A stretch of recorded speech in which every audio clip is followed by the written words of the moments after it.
We have Orville. And then, of course, myself. I'm Judith Ibarra-Bencada, and I'm the Director of Programs and Professional Development. And we also have Amado Galaviz, who is also our board member. So if you all have any questions about SHPE LA, please feel free to reach out to any of these people, and I'm sure that they will answer them.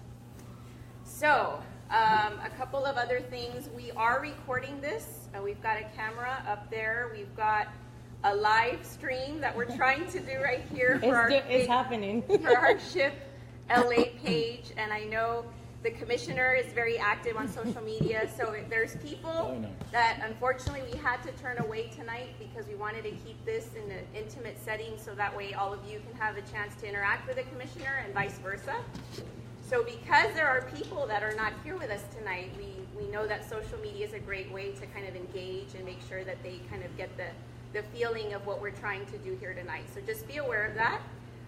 We're active on our SHPE Los Angeles Twitter. I know Commissioner's active on her Twitter as well, so feel free to tag and do whatever you want to do to engage with social media. And finally, before we leave tonight, I'd like to get a picture of everyone with the Commissioner, so just stick around for like 1 minute after she's done, and then we'll go ahead and get that picture. So with that, we have a special guest tonight from DWP, so I'd like to ask Jesse Mattis to come and introduce him real quick. Thank you. Thank you, Judith. Just want to make sure I know where the cameras are. Okay, first up. Welcome. Happy New Year. This is one of our first events for SHPE LA, and we're very excited. And what we wanted to do, just to add to what Judith said, is that we want SHPE LA and our memberships to actually get special treatment on special events with special speakers and events. And actually, not only events, but locations like this one. So we have a lot of sponsors. One of our major sponsors is LA Sand, so thank you very much, LA Sand, for being here, as well as Tetra Tech, which is a company that Judith worked for. But tonight, we're being sponsored by Los Angeles Department of Water and Power. And one thing about when you start and you engage in your career is that you're going to have friends along the way, no matter where you work and what you do. And in this case, Joe Avila has been a good friend for a long time, and he's helping us developing a relationship with SHPE Los Angeles. And we're going to talk a lot about the partnerships that we have with firms like DWP, because there's a lot of engagement that we need to get into, and that's the engagement of getting young engineers involved in SHPE and in the careers of engineering that we study.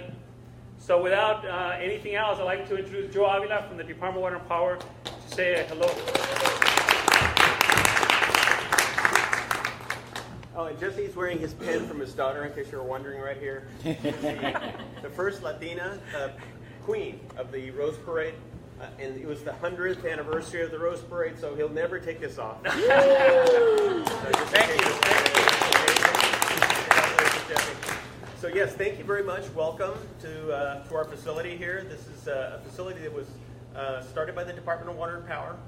I've been with the department, if you count my years as a consultant, about 20 years. I've been in the power business about 30 years, actually.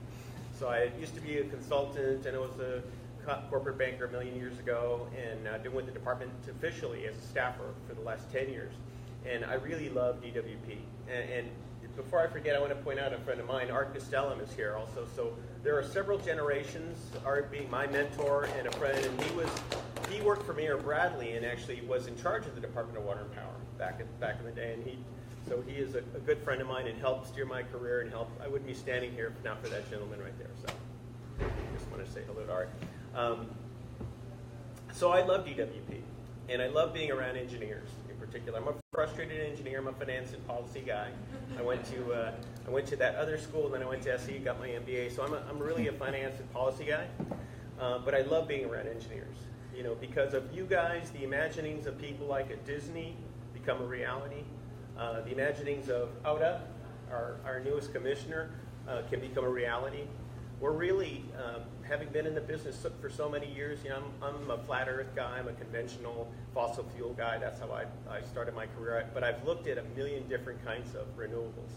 I mean, there isn't a renewable project when they're talking about biomass. I hadn't heard that term in a while. It's fun. I have financed about $1 billion in power plants in my career, and I've looked at every kind of technology imaginable. I mean, there was a technology called enhanced bedding. Anybody know what that is? Any engineers know what enhanced bedding?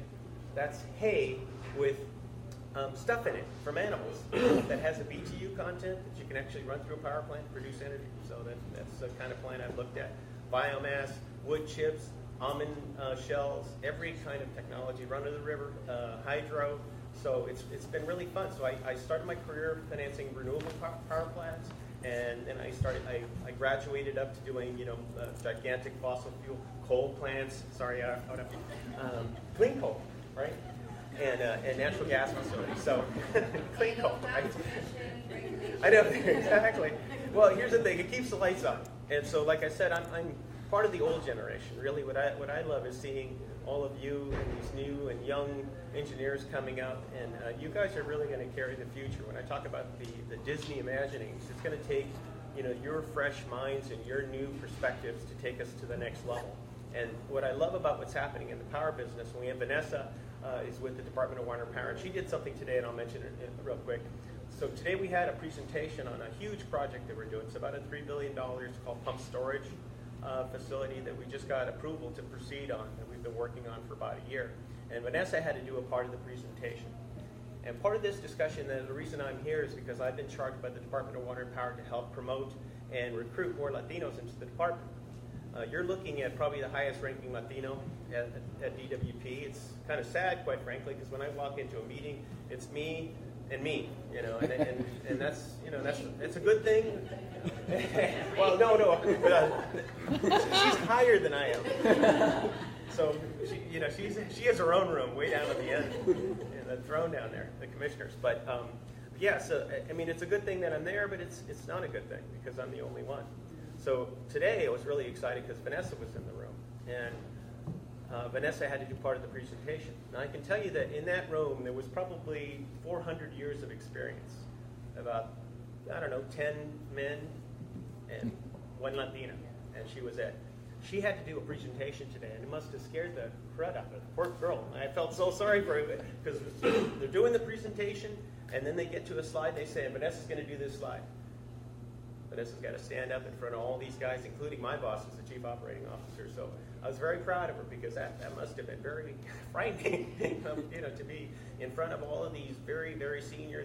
I don't think anybody in there had less than 30 years experience in the Department of Water and Power. I mean, these were the heads of the department making a call to allow a project to proceed. That's a $3 billion project, a major, major project for the Department of Water and Power, and Vanessa is going to be a part of that team as long as I say so. She's going to be part of this team.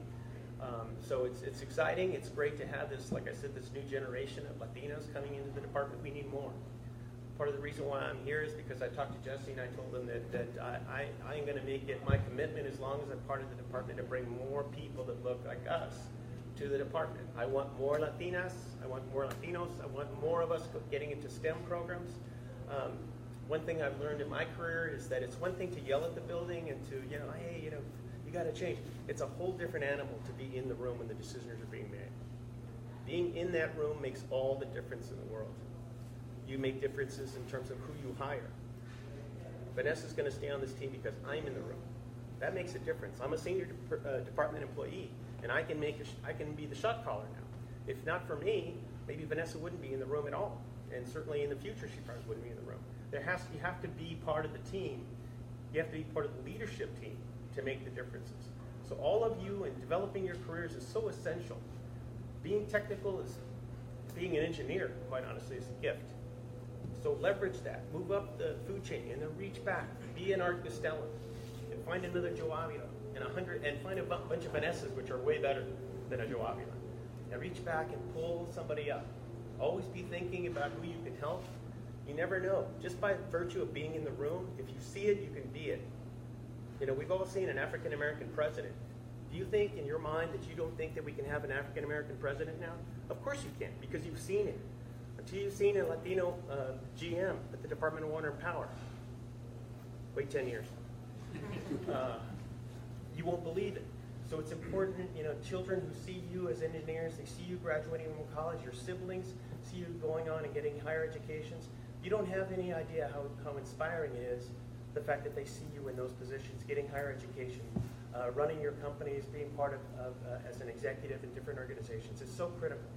that you do these things, because you are helping inspire that next generation and helping obviously help educate your peers, quite honestly, as well. Being around a Latino for the first time, at the Department of White People, it makes them a little uncomfortable sometimes, and they don't know what to say. How do they act, I have to explain to them that I drink Coke, I eat candy bars and everything else, but I like tamales, I cry at mariachis, all that kind of thing. So it's a good education for them as well, that they find out that we love America just like they do. Right? But it's important that we be in the room. So I just want to say that thank you very much for inviting me. This is a great opportunity for me. I love SHPE. I'm looking forward to working with this organization. And you're going to find this conversation with Aura to be inspiring. She is a force of nature, I can tell you, having gotten to know her recently, and she's a wonderful person, a great leader, and she is coming up with some great ideas, and we're going to need creative people to execute those plans. She is the Disney of the Department of Water and Power, and we're going to need engineers to help those imaginings become a reality. So I want to thank you very much for having me. Judith, would you come back up? Thank you. Thank you, Joe, and thank you for the Department of Water and Power for everything that you're doing to support SHPE. All right, so it was about 4 months ago that my colleague Jesse Mattis and I scheduled a lunch to meet with Commissioner Aura Vasquez. I had personally never met her before. I know Jesse knew her previous, and we wanted to just talk to her about SHPE LA and what we were about, what we were trying to do. And so we had the lunch with her, and it was a really amazing experience for me personally and professionally. I took away a lot from the lunch meeting with her. First of all, in hearing her background, both professionally and personally, the one thing that I noticed about Commissioner is that every single issue that she got involved in, she had an incredible force, an incredible drive about making it better. And it was a variety of issues. There's everything related to environmental issues, to immigration issues, to policy, anything you can imagine. You can just hear it in her voice and you can see it in her actions. And for me, what I felt, sometimes you think, oh, I can't make a difference. No one's going to listen to me. And then you hear her talk and you hear everything that she's done. And then you leave that conversation thinking, you know what, I think I can make a difference. And so I left that conversation feeling like she's a modern-day superhero. And I told her that I'm going to get her a cape, and one day I am going to get her a cape, and it's going to say A in the back. But anyway, that's just really nice to see that, and especially for her being so young, and to have that force. So that's the first thing that I took away from it. The second thing is that as we were talking, she mentioned that she wanted to teach. She wanted to share some of the experiences that she had in her career. And so when she said that, right away, I was already thinking about something to do for SHPE LA, something around leadership, and having an informal session where people can talk about, some of the leaders in our industry can talk about how they got to where they're at, some of their lessons learned, some of the challenges they faced, and how they face those adversities. And so in that conversation was really how this Lessons in Latino Leadership was born. And so I really feel like Commissioner Vasquez is our madrina for the program. So that's also something that happened from this lunch. And the last thing is, of course, that I left feeling so inspired. I felt inspired by her, by everything she's done, and just wanting to make a difference in whatever I got involved in. And I have no doubt that all of you are going to leave inspired after you hear her talk. So, and today when we've got these issues around women, around this movement, around challenges that they're facing in the workforce, it gives me great pleasure to introduce the first Latina commissioner for the City of Los Angeles Department of Water and Power. So Commissioner Aura Vasquez.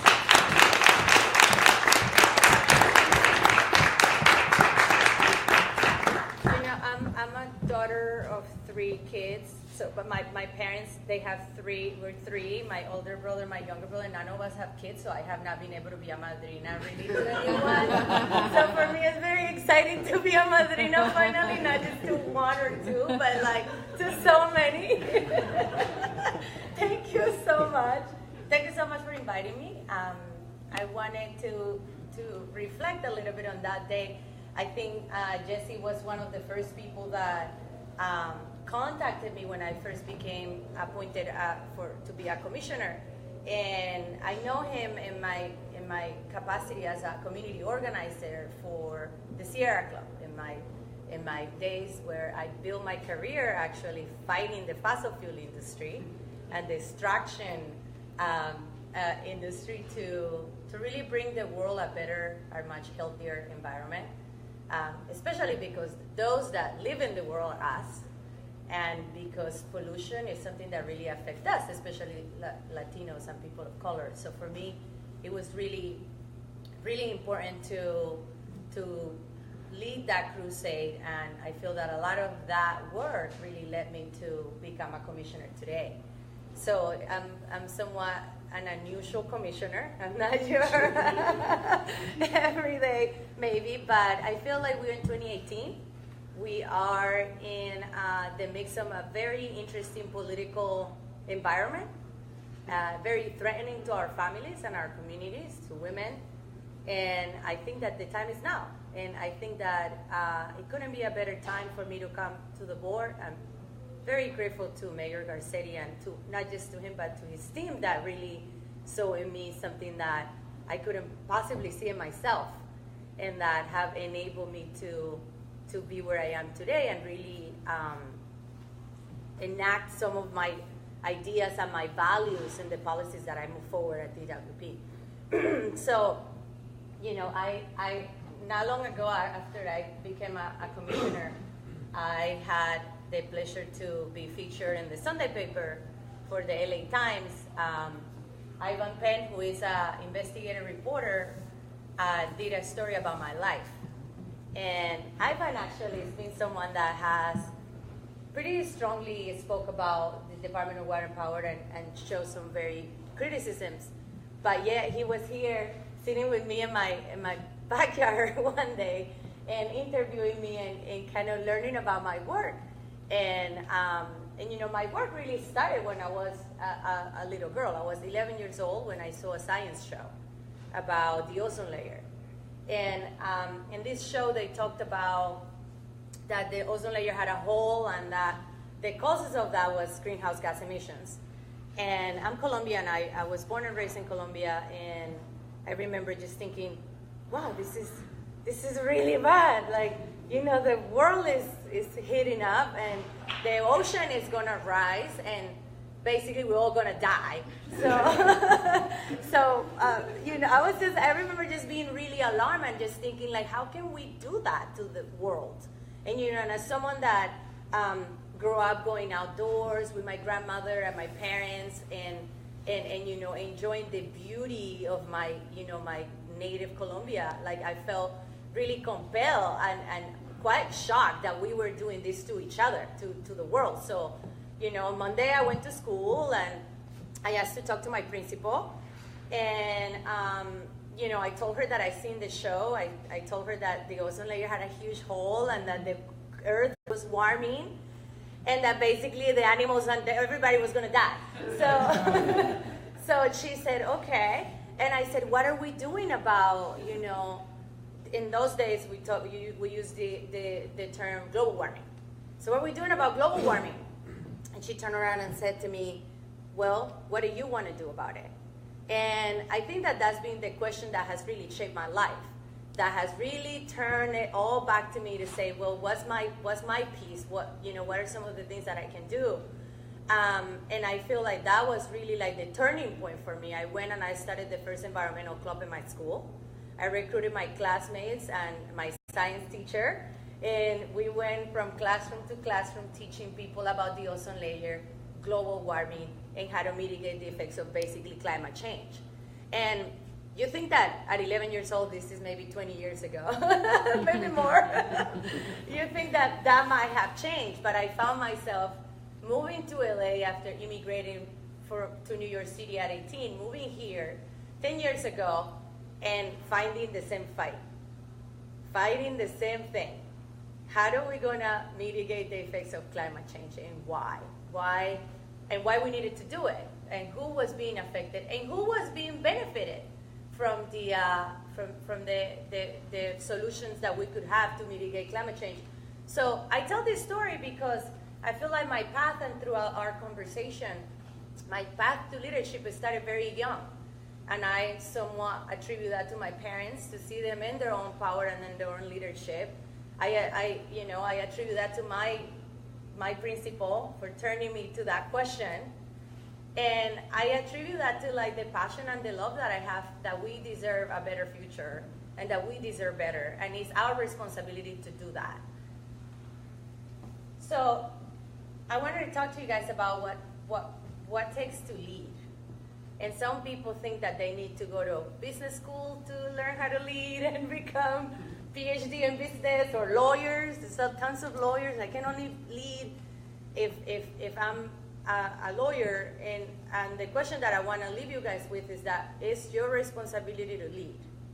And you as engineers and as people that, at least in the department, are crucial. Like I always say that that I'm not an engineer, but I understand the value that you guys all bring to like our everyday. It's no brainer to me that we need you, and we need you thinking outside of the box, and we need your innovative ideas and your skills to really make the world change.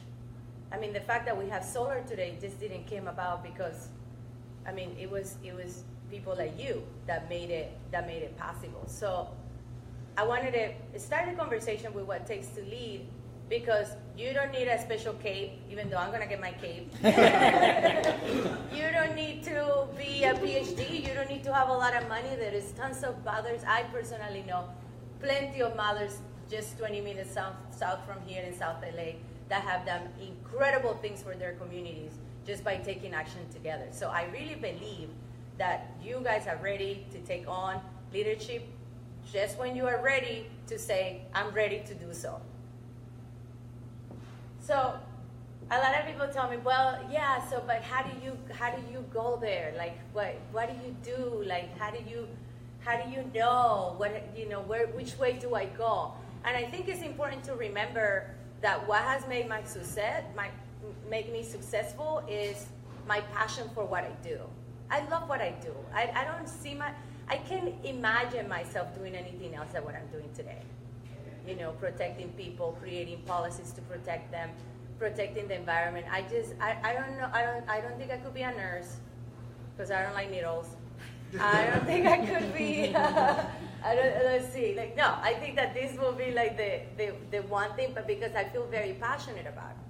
And maybe despite the fact that some of you might be electrical engineers or mechanical engineers or civil engineers, like there's something there in you that must make you maybe keep you up at night, or really get you a little pissed off, or get you really fired up and excited. So I think it's important to think about, what are some of the things that you're passionate about. And I tell you this because in your scale to leadership, you're gonna have, and you guys are gonna love this because you guys are engineers, so you like metrics.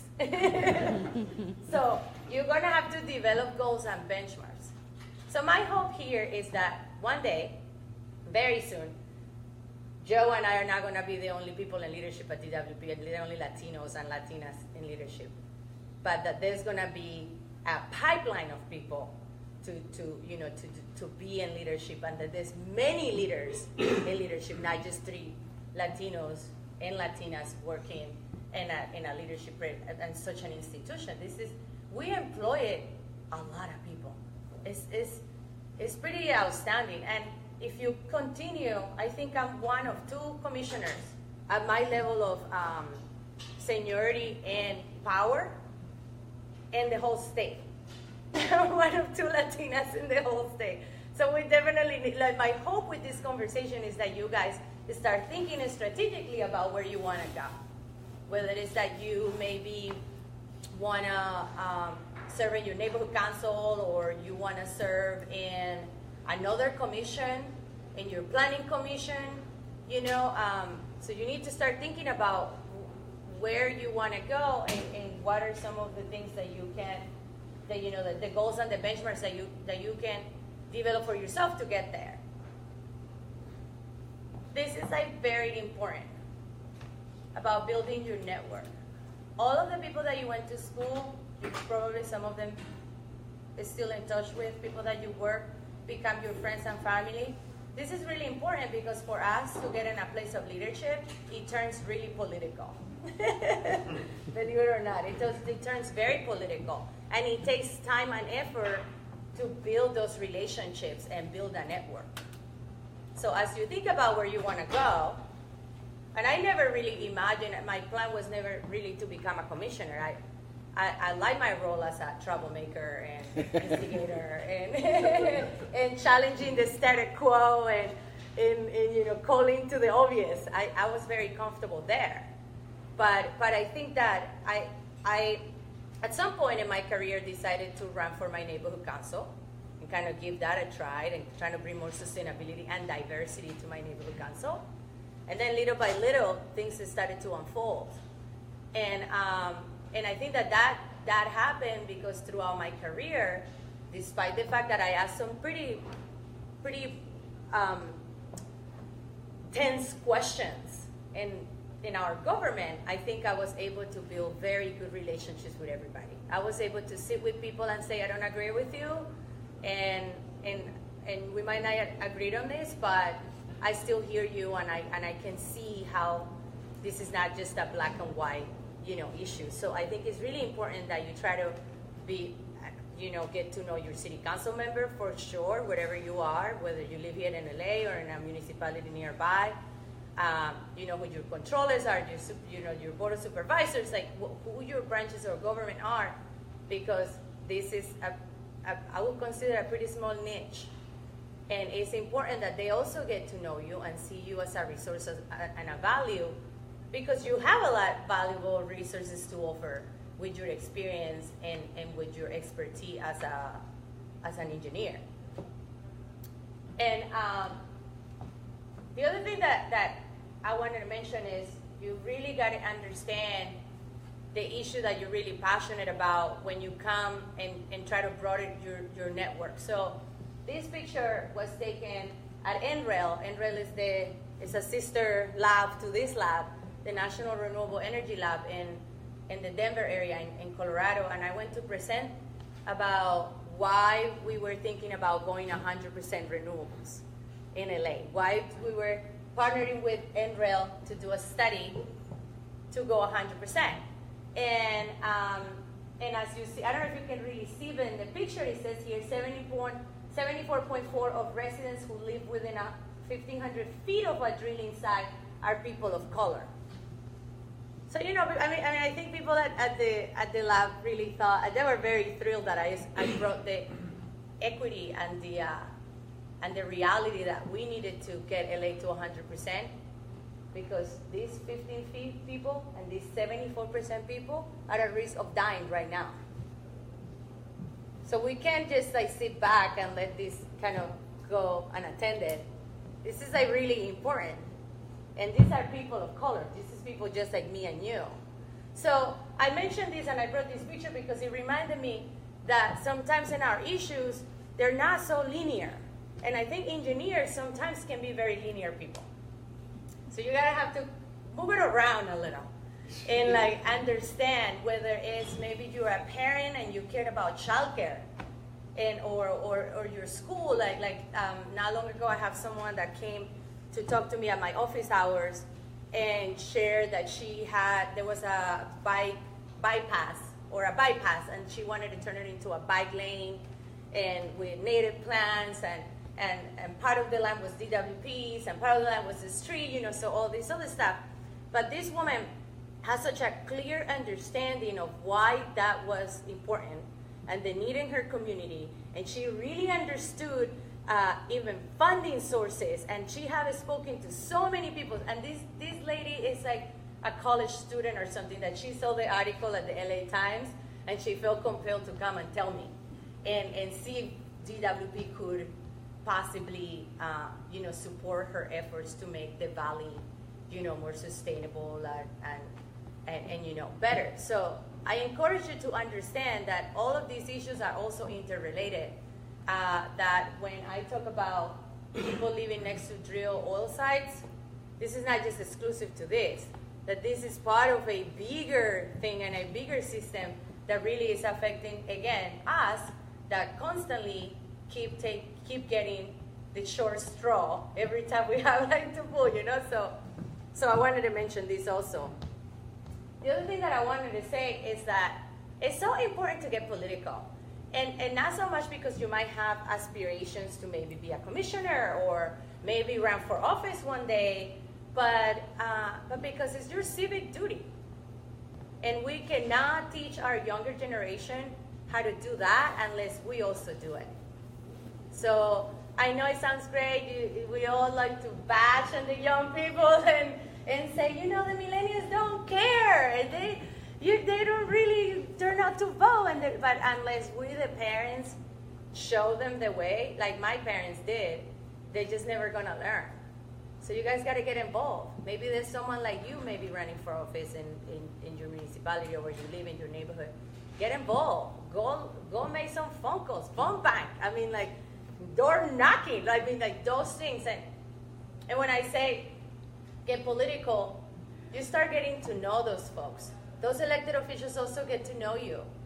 And I feel like, again, it's really hard to get to a really high leadership position unless you are really connected with this network of people.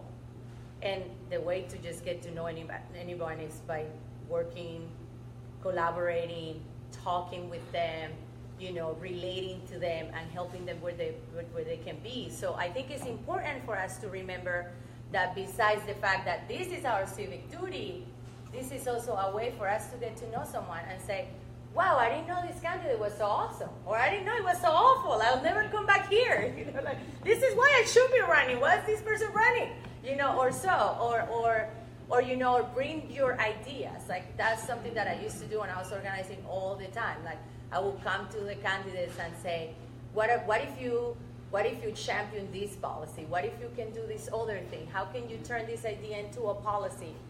How can we find solutions? So I think it's a good idea for you guys as you figure out your roadmap and how to get where you want to be, to also think about how the political process fits in your planning, because this is really going to be important in order for you to, I mean, even to get hired. Sometimes you need to kind of know people. And I think I work with this organization in DC. They're inclusive and they help people of color get position in political campaigns, because also there's not a lot of us working like the big, you know, like the Bernie of, you know, the Hillarys, like, and I think one of the things that we teach people is that once you know where you want to be, you talk to your network and then they all support you to get where you want to be, because then you just become one more name on the list, and we can't afford to be one more name on the list. We have to be the name on the list, so we have to make ourselves that, you know, indispensable. Okay, so this is something that it feels intuitive for us as people of color, as Latinos, Latinas, but I want to just make this appeal that as you get to where you're going, and my hope is that one day I get emails from all of you telling me, you know, after I heard you talk, I did this and I went there, and now I'm a commissioner in planning, and I'm now in this other position, and I decided to apply, and I went back to school, and I went to law school, and I'm gonna be a lawyer, you know, like all this stuff. But as you think about that, don't forget your commitment to diversity, equity, and inclusion, because a lot of us were hard to get up there, and this is more, I would say this is more like an old school kind of mentality, but a lot of people forgot, and then they got there, and then they forgot the pipeline to help everybody else get there. And it's just gonna take all of us. So that's why I felt like so compelled when Jesse and Judith, and we have spoken to this with Joe many times, about how we can continue supporting people so that more people get on places of leadership and power and places of authority and decision making when we really need our, you know, points of view.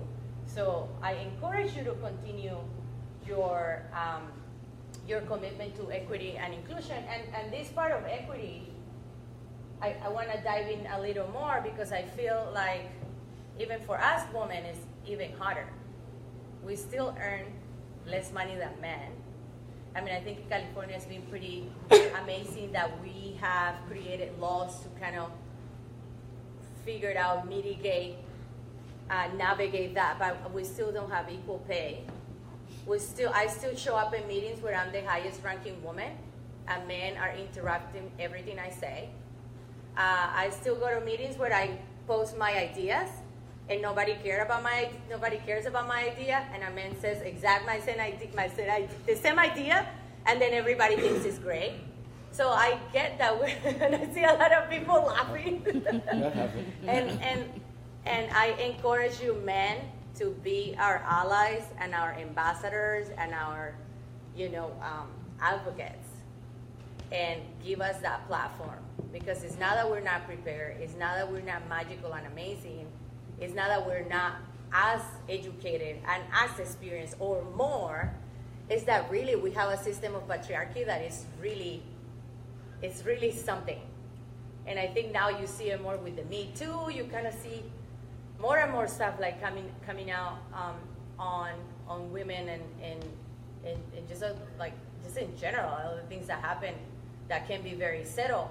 So I encourage you to remember that we need you to also not just to get to places of power, but also to get our ideas heard and our place of power heard also. So I think that's important, and I like to give those examples because I think they're very subtle. The pay is a pretty huge indicator, but I think the other stuff that happens to us, and I think among women we can sit here and tell stories all day. I think that we need you guys to remember and to next time give us the platform and be, our ambassadors. So my call to action is to, and when we talked to Judith and Jesse a couple months ago when we all met, I said to her, DWP is an incredible place. It's a place where I have actually realized the beauty of all of the work that they're doing and the constant struggle and the limitations and the culture. And I said to her, I wish I had, and I don't know if you guys know this, but as a DWP commissioner, this is a volunteer position. I don't get paid for being a commissioner. This is just at my own time and leisure, I guess. On my own free time. We don't get remuneration because of conflict of interest. I said, how cool it would be if I get to work with young engineers and maybe run ideas and experiment a little so that I can become more educated and you guys can become more educated. And so then when I implement policies at DWP, I come with a much bigger breadth of understanding of what's going on. I mean, some of my other team members that I'm getting them capes my team at DWP that I work very closely with is our solar department. And our solar department manages millions of dollars on a budget. And I can't even remember how many megawatts they will probably manage on projects, and it's 2 or 3 people, friends. And then we have, obviously people unhappy because we don't do it enough, and people very happy. I mean, it's just so many moving pieces, and I felt like if we could have a team of folks that could maybe be an ad hoc or an extra group or another team that can help us kind of run ideas and dream big of engineers like yourselves, I think that could be a pretty helpful thing at least for me as a commissioner, and also on trying to cultivate and understand how Latinos fit in the world of energy and renewables and utilities and in Los Angeles. So that's a little bit of my call to action. What other one, Judith? That's the main one. You're looking for a technical. Yeah, a technical committee that can really come and help and say, you're thinking about solar, but let me tell you how solar is behaving in this other place, which is maybe very different, maybe similar, or so, and maybe give more support and really get a robust, a bunch of ideas at DWP. So my hope is that some of you get to maybe work together with me. I know that one of my policy goals has been to bring more renewables and solar for renters, and this because Los Angeles is building most of their development on multifamilies and apartments. So we're going to have to really think about how we're going to have rooftop solar and rooftops that don't, that are maybe not so big and that are servicing a lot of people, not just a family of 4 or a family of 6. And you know, there's so many other things like community solar is another like kind of exciting, and how do we really make it work, or like our shared solar program, energy efficiency.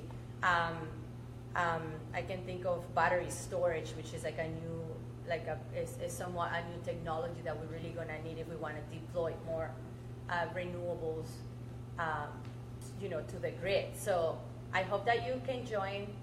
And I'm not sure if you guys have any questions for me, or if you're curious about any of the comments that I made.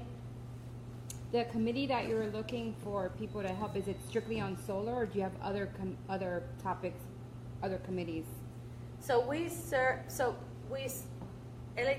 serves on water and power, and I'm also curious to learn more about what are some of like the ideas out there also on just water conservation. You know, and I want to just give the disclaimer that this is not something that DWP per se has, you know, put forward, but it's something that I want to do. I want to have my technical committee, and I want to make sure that it's some of you. It seems the most appropriate to me that you guys will be. And my hope is that some of the information will help inform some of the things that also happen at DWP. First of all, thank you for your time to speaking with us. I'm actually a new young engineer at DWP. I'm in the energy storage group. Yay! And I have 2 questions. My first question would be, what do you think are the biggest challenges the department has right now in, say, reaching 50, 100% even renewable portfolio standard? Yeah. And 2, what advice would you give young engineers such as ourselves? You mentioned that sometimes we just think linearly. Maybe we're so focused on the technical aspects, we forget about bigger things. So what advice would you give to keep it grounded? I really like both of your questions. So we have partnered up with NREL, with the National Renewable Energy Lab, and they're kind of figuring out the roadmap to get to 100%. As someone that was an advocate on the other side, advocating exactly for 100%, I can tell you that a lot of times it's funding, a lot of times it's infrastructure. I would say probably infrastructure being the one. I mean, you imagine we have a $400 billion budget, and we have behaving in one way. We get renewables, they have been cheap traditionally, we get everybody's energy at a really good price. And now we're basically changing the game. We have state regulations, we have federal regulations, and we also have a commitment to be better environmental stewards. So I think definitely infrastructure. I think the budgeting issues because of what's going to constrain the infrastructure. I think bureaucracy also. I definitely think that the way that governmental agencies and just as a utility, I think that we kind of move slowly because we're dealing with a pretty large budget. We are dealing with folks' rates and people that pay to us, and we want to make a pretty safe and reliable decision every time we make big decisions. So I think that also is a constraint. Obviously pricing, as the solar and renewables go down, which is being taken every day, kind of gets better every year. You know, we continue kind of relying on like natural gas, for example, as a transitional fuel. What else I would say that will be probably like the hindrance to get to 100%. I think also the idea that, and this is more like global, I think that in a lot of places renewables and giving folks the energy I like to call it independence. So the fact that you can have as energy source that you can almost control and be autonomous can be very threatened to the market and to utilities. So that's also kind of forcing us to think a little bit outside of the box and figure out how adjust our business model. You know, the beauty of DWP is that we all own it. So it's ours. It's my DWP, it's your DWP. But as we kind of figure that out, a lot of stuff to move us fast. And I think for young engineers that are at DWP working on this stuff, I think that the best thing is that you keep up with more global information about what you do, not just, you know, we have a 25 megawatt system that we're going to install in the valley, and this is what we're doing. And it's like, but wait a minute, there's all the technology, you know. Maybe we should pair it up with storage. Maybe there is other things out there. So I feel like keeping connected with stuff outside of DWP can be pretty healthy, you know, with what I recently turned our solar team to a kind of like some federal resources where they were talking about community solar and shared solar and this stuff, and we learned about other cases in other states, and that was pretty cool. So learning more, and also working with your other, you know, it's amazing to me that I feel like I know more about DWP staff in the, how long I've been at DWP now? 8 months, 6 months? In 8 months, than people that have been working together for the past 10 years. That's very troublesome. Because a lot of the decisions that we make are informed by our values. And if I don't know that you're just an immigrant like myself, even though you might look different and you know, maybe in the same, that's very problematic. Because I can fairly say that if we kind of come from the same, I mean, you know, maybe different backgrounds, but we have kind of like the same history, I can fairly say that we could potentially think very similarly and then like see the world, you know, so I feel like at DWP I would really like to foster a little more of that communication and relationship building that I think is going to be important to get a whole team. So in order to make a team more effective, we all got to be working together. I feel like at DWP we can easily fall into working in silos because we have the task at hand. And my hope is that as we change, things are not going to change around us until we change ourselves, and until we really decide, you know, maybe I should connect with my classmates and take them in, my colleagues, and take them on a little brown bag and tell them like, dude, I'm doing this other project and it's all this storage. Like, what are you doing? Like, how can we maybe make it work? Because then it's a lot of money at stake and also time. Thank you. So, Commissioner, can you talk a little bit about the politics? A lot of the audience here are engineers, so they don't really think about politics, Yeah. especially the internal politics side and how that factors into growing in your career. Can you just share a little bit more insight on that, so that way people can understand that whole part about leadership development? Yeah, so, I mean, you know, I learned about politics also with my family. My family was very politically involved because they were very community involved. So, you know, we grew up, I was born in the 70s, we grew up in the 80s when their world was very different than when they grew up. And they were always very worried that my brothers and I, we were gonna kind of encounter, you know, pop culture and you know, the world. So they really try to like foster this, like, we need more after school programs for all the kids, and we need more, you know, swimming class, and like, you know, like all these other things. So I learned that at a very like young age, that you needed to be involved with your community, and you needed to know your elected officials because they were I mean, it was kind of natural for me, but I actually learned moving to this country that there is a great distrust between people and the government. And that unless you're kind of like in that niche, you know, in the little clan mafia, whatever you kind of like to call it, you're just not part. You're not in.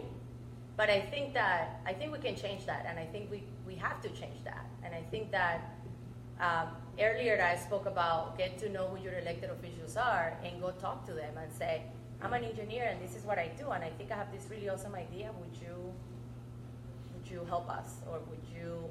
What do you think? Or so. So I think it's important to again build relationships with people in leadership.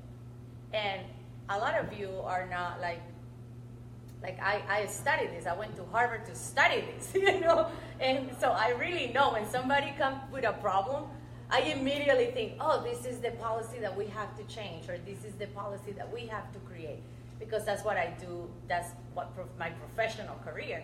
But you guys don't, but other people do. So what we need is get your information to inform the people that make the policies until you guys become policymakers, or you know, or or so. So I think it's important to remember, again, as you figured out your network and where you want to go and introduce yourself to your elected official, to your local elected official, or your. How many people here know who their planning commissioner is? Raise your hand. One at a time, please. Slow down. I mean, this is pretty scary, friends. This is not a good sign. This is not good. So I mean, like, even there, like even starting at that point, because I don't know if you know, but your planning commissioners are so important. They're the people that are approving development, the way that we behave in like the urban planning. It's really important. And you know, some of them are going to be jazzed that you want to come and offer I mean, I have now gone to the first elected official commissioner that I said, I have this idea and I want to help you get it there. Like, can you tell me how, you know, how can I help you? I have not gone the first time and somebody said to me like, no, please leave and never come back. Or like, we don't want you to help us. Like, that has never happened to me. Yeah, but they may say yes, I never call you. Yeah, but that's your baby, not theirs. So when you come with an idea, that's your garden.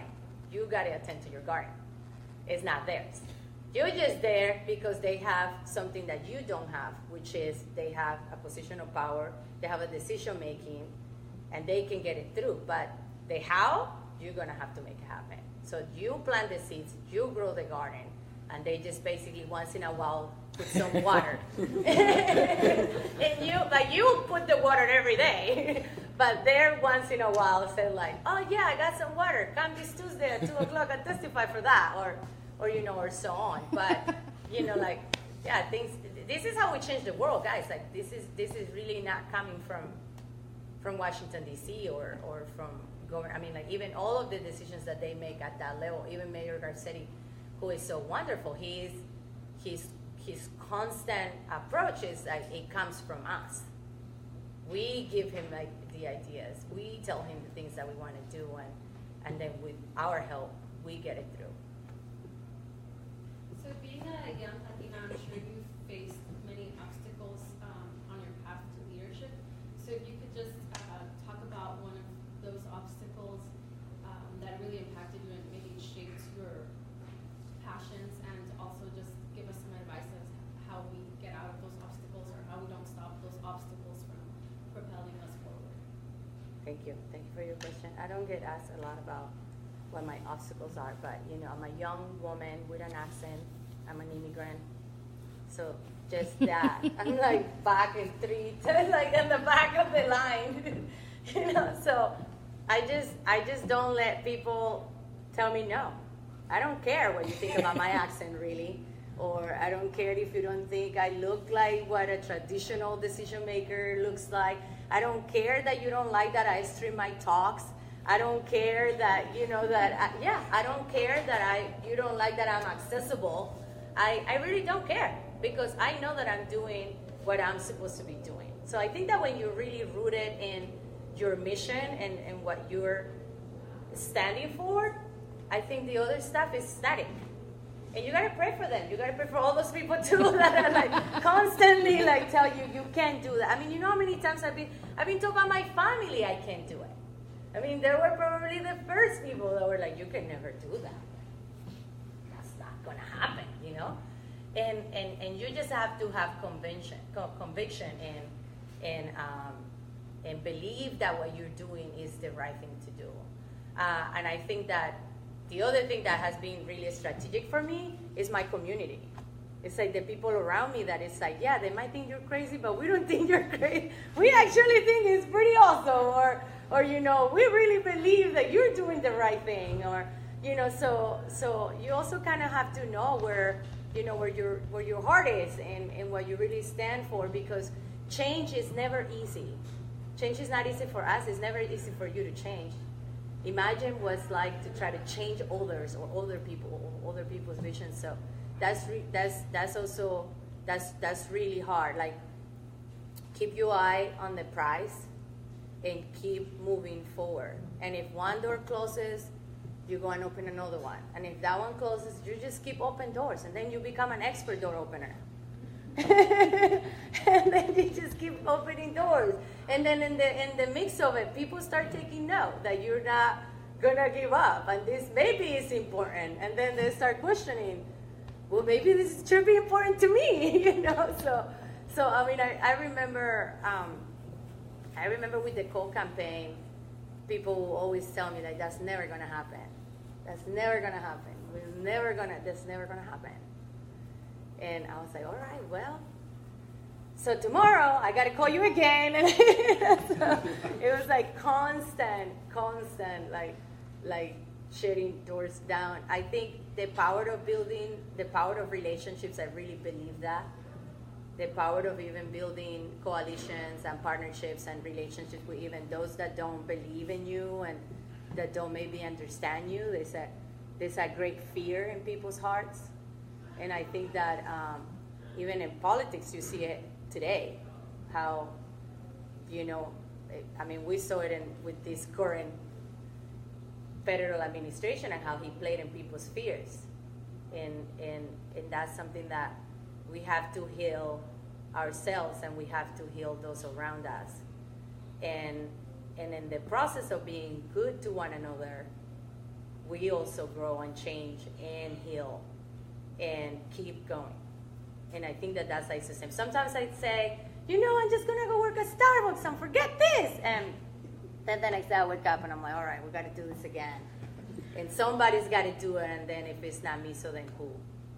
So it's like it's all of our responsibility to do it. It's not just yours or mine or the elected official or Joe's. It's my, I'm like a commissioner, and the other day somebody was telling me, I have never gotten so many emails from a commissioner the years that I've been working with you, because I'm like, all right, so we're meeting when, how, when, let's go, do it. I haven't heard from you, you know, so it's like pretty, you know, so you're just gonna have to, and we're dealing with a pretty bureaucratic system. And unless we change that bureaucracy and how we have kind of been complacent to it, just like things are not gonna change. You just gotta keep going.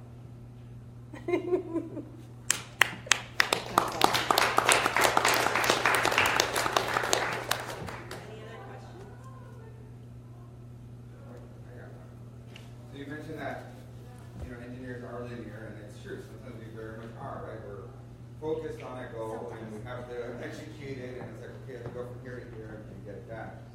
What advice do you have for those engineers that do want to get, like, be more active, but we have the day-to-day job, right? We have our 40, 50, 60 hours a week, and some of us are volunteering our time to, like, putting these events. How do we stay motivated, and how do we make sure we stay engaged when we do have those engineering responsibilities to do? Right? Yeah. That may not necessarily coincide with our passions, with the leadership areas that we want to be involved in, but we still want to be involved and we still want to be engaged. What's your advice, recommendation on managing such people? Yeah, I think that when you really find that niche passion that you, like, really, like what I believe you really came to this world to do, then it's very motivating. And then you do go to your job and you look at the plans, and every day from 8 a.m. to 6 p.m. and you leave work like so excited to do exactly, you know, the other stuff that you want to do. So I think that once you find a very refined goal and on what you want to do, I think that's going to come, that motivation is going to come very natural. I think the process that is most exhausting is probably trying to figure out what it is. And a lot of us think that, like I came to this country at 18.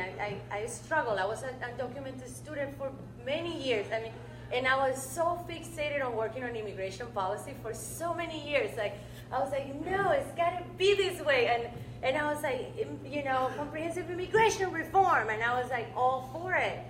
And until I returned to work on environmental issues, that's when I really I was like, oh, this is really like, this gives me life. Even though I've been working for 18 hours and sometimes my boss will get mad at me because I will sleep in my office. Like, you can't do that. I would just work all night and like do things, and I was just like, I can just go home. I'm gonna be here, and like, that sort of thing. So I think that when you find really that passion, it's really easy to find the motivation. I think the problem is to find the what you're passionate and what you like about, like, you guys are engineers, and maybe the more natural thing is, oh, I want to work on energy and renewables. But what if it's composting? Or like plastic, or like, I don't know. There's so many incredible things out there that we can all do, like, that are, amazing. They don't necessarily need to be, on the world of like utility and energy. And I think also that I feel like all issues are really interconnected if you look at them. Poverty is a big indicator of why people have poor health, live in a poor environment. Things like that. It's like economic development, jobs. That's huge. Like, I think in the world, and definitely at DWP, that's something that we constantly try to figure out how to work with our local union and provide more manpower, understand that we have a workforce that is retiring every day, and that through our process it's been extremely difficult to get those folks of color that can really benefit from coming to work for us. So I think that really find out what you love and what you are passionate about, how your skills can, help. And I think the motivation will come. And then, like, when I became a commissioner, I have a good friend of mine. She is in the Coastal Commission, and I called her to tell her that I have been appointed to be a DWP commissioner, and she said, "That's great. Let me just tell you this. You should have priorities." And I'm like, okay, like policy priorities? Yeah, I've been writing them, and and she's like, no, like, is it like sleeping is it gonna be your priority? Like, how many hours of sleep you're gonna need? Like, or like, is it your family? And is it your boyfriend? What is it? Because this is gonna take you like a storm, and you're not gonna have time for anything. So you have to prioritize.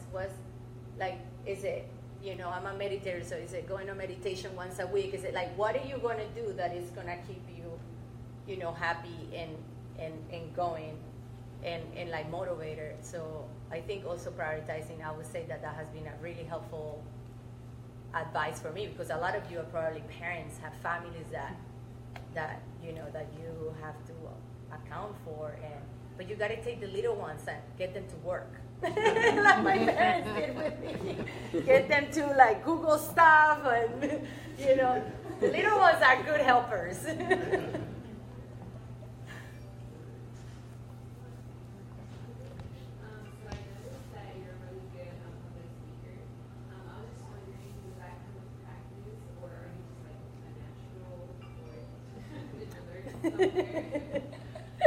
So my mom was a stay-home mom.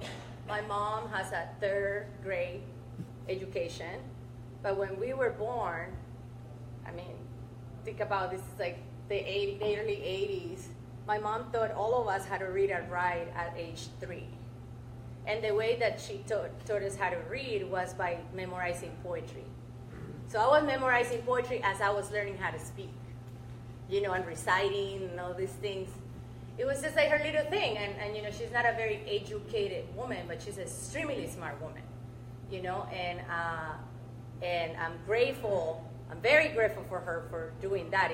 It really warms my heart. For a long time, I resented her for doing that, but I actually really, I'm very grateful to her because she took the time to really, you know, do that, mostly with me, actually. And so I've been practicing since I was a little girl. There are tons of resources out there to learn how to tell your story.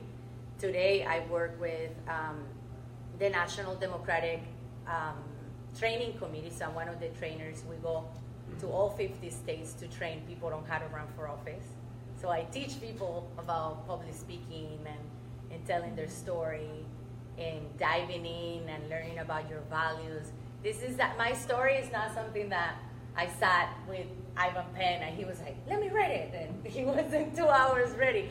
My story is something that I've been really diving in for many, many, many, many years. And in valuing my story, there was a great shame for a really long time as an immigrant myself for being an undocumented person and not feeling equal and not having those, you know, that kind of equal, you know, opportunity per se. I was very afraid also to just talk about my days of being undocumented in New York City.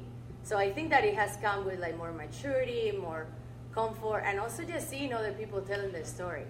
I was very encouraged when I started seeing other very amazing people say, I was also an undocumented student for a long time, and I know what's like, and now I'm in a position of power, and that's the beauty of DACA and like all these other policies, right, that can really benefit like folks like me that are now giving back to our community. So yeah, so it's something that comes with practice. It's a skill.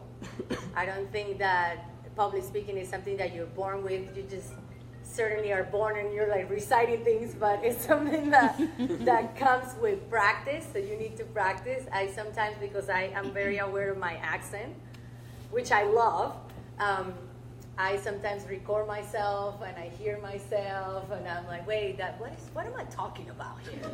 And you know, and you know, so like I do my homework, and especially when I have to speak in front of like a lot of people, I try to have my talking points really well thought out and almost ready, and I record myself and I practice that way. And just like honing my personal story is something that I continue working on. Little by little, I disclose a little more. You know, she's wonderful, yeah. Commissioner Vasquez, you know, I've been working for the city for a long time, and when many years ago when I tried to be part of DWP, apply for it, it was very difficult. You know, to get it, even trying to get an interview. The interview was get back in the line back in the line, right? So I'm looking at this, what's behind you says diversity, equity, inclusion. What's DWP doing that to bring more Latinos, Latinas, not only to be part of DWP, but also not only to go up the ladder, Yeah. to have that access to bring more Latinos, because that's going to help grow this group here. Yeah. You know, we can count in different departments. Bureau of Sanitation, we know how many Latinos we have, or Latinas. Bureau of Engineering, we know how many Latinos, Latinas. We know in DWP, we know how many Latinos and Latinas we have. But in order and we're very technical, don't get me wrong, we think we're there because we deserve to be there. We went to school, we have our degrees, our masters, and so on. But how can we increase those numbers to make, you know, this society expand and grow? Absolutely. You know, and that's what we lack. We lack Yeah. the numbers. What can you help us Yeah. to increase those numbers? You know? Yeah, I think you're learning to scale. Because, you know, it's not enough to be 3 or 4, but we need like a lot more. I hear you, and I agree with you 100%. And it's been a somewhat very painful history, not just for this particular, you know, for DWP, but I think in general for our governmental system, it's been pretty difficult to get really the equity and inclusion. I think that in the past 3 months, the board has committed to not only figure out how we can recruit more women on the STEM, which, I mean, because you talk about Latinos, women are even more like really committed to hire and recruit and mentor and get more women to places of needed at DWP and the workforce, and also people of color. So the board, and this is not just me, and you can correct me if I'm wrong, Joe, the board has committed and has publicly spoken about how can we make DWP more diverse and hire more folks and hire more women. I think that earlier I was speaking about bureaucracy. I think somebody asked me a question, and I talked about bureaucracy, and it's the hiring process is extremely hard the way that it's set up at DWP. That's why you kind of have to go to the back of the line, because it's innately it's very, very hard for us to do hiring, because it's not just in our jurisdiction. When we hire folks at DWP, it has to also go through the city council. So this process can take, give me an average, a year, 3 years, 4 years. It's a real challenge. It's a real challenge. And as some of us that are very committed to, again, to provide a good job, right? A union job, a job that it can sustain our families. It's really difficult for us to navigate and cut the process of hiring. The other thing is that we are publicly owned utilities, so our budget behaves very different than investedly owned utilities. So sometimes a lot of very talented engineers that are very educated end up working for other utilities because it's more competitive, and that's the sad reality. And as we continue figuring out how we can also be as competitive and be the amazing place for everyone to work and expedite the hiring process and work through the channels, we're really trying to commit to really figure out how to bring more folks to DWP, because again, it's not just, you're making a really good point about you getting hired at DWP is almost impossible. Our 40% of our workforce is going to retire in the next 5 years. I'm going to be doing some pool work and wiring pretty soon, because we're not going to have enough people to do it. And I think that right now I'm definitely already have started questions and conversations, not only at DWP but with the mayor's office, about how we can really expedite the process of hiring. And I think my next step is also figuring out how to make that process inclusive with our union members, and making sure that as people come in, they have an amazing and job that is also a union job. I'd just like to add some insight to that. So my name is Monique Ventura. I work with SHIP National. My responsibilities there include managing relationships with companies. One of those is LADWP. And we had for some time attempted to get some interest to come to our national conference, to hire at the national level. And we were hitting some walls. And we were very happy when somebody reached out to us this last year and said, we want to come to the national conference. This is important to us. What can we do with Latinas?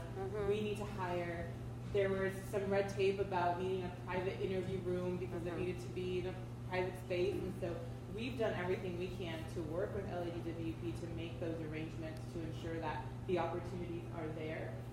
All the conversations that I've had with the folks in HR and in diversity, it's top of mind. It absolutely is. So whatever the board is saying to you, the folks that are actually in charge of doing all that paperwork and filing people through the system are committed. They definitely are committed. And I know that they had a really great experience, and we're already talking about 2018 and 2019 and our regional conference that's coming up, and LADWP definitely wants to be a part of that conversation.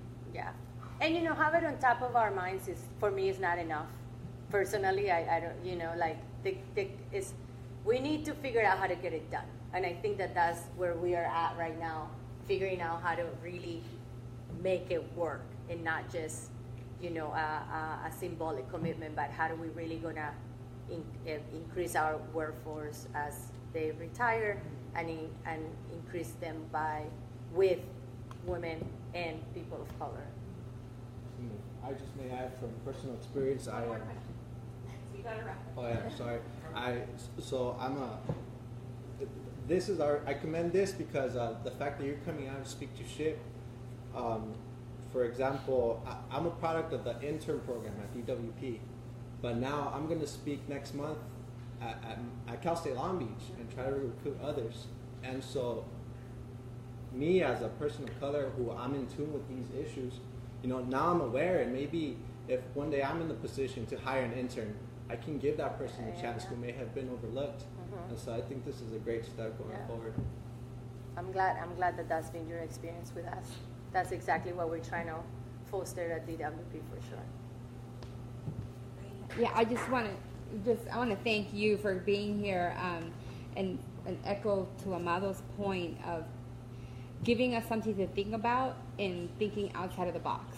Because I think many of us, we do have that little itch to do a little extra, but we're so dependent and I'll speak for myself. I'm addicted to my paycheck, so it's difficult sometimes it's difficult sometimes to put that to the side. But I think the call to action that you brought forward tonight was perfect. So thank you for that. Thank you.